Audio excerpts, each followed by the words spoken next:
ici au niveau de la vallée de Fadial, comme nous intervenons depuis bientôt 3 ans, nous étions là pour leur montrer un peu ce que nous sommes en train de faire avec cette vallée-là.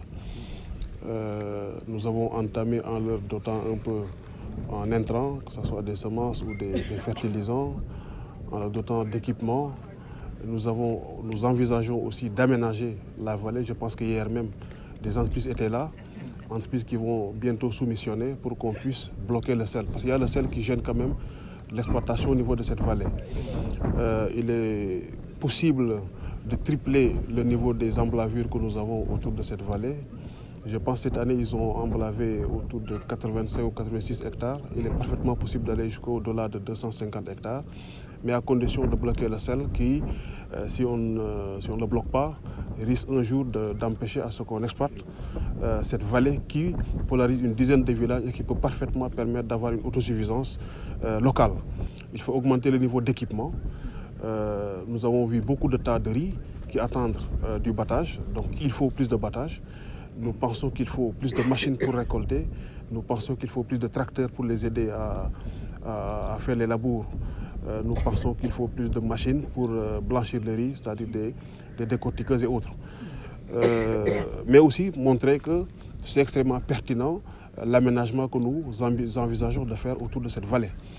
Et que si tout cela est fait, tout cela est réuni, nous pensons que cette vallée va assurer l'autosuffisance locale. Peut-être même au-delà des villages polarisés par cette vallée, je pense que ça assurera une bonne autosuffisance au niveau du département de Mbour. C'est une vallée qui est méconnue. Beaucoup ne savent pas qu'on fait autant de riz au niveau du département de Mbour.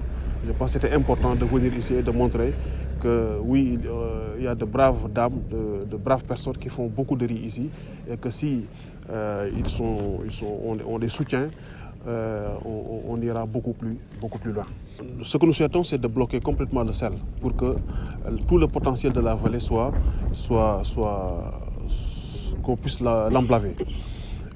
Alors, sur combien de temps? Normalement, les délais prévus, c'est autour de 8 mois.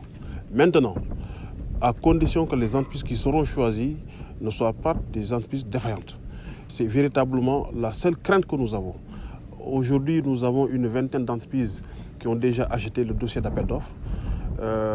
S'il n'y a pas de recul, parce qu'il y en a déjà une entreprise qui nous a saisi pour demander à ce que la date d'ouverture des plis soit repoussée, normalement, la date prévue, c'était le 26 décembre pour ouvrir les plis.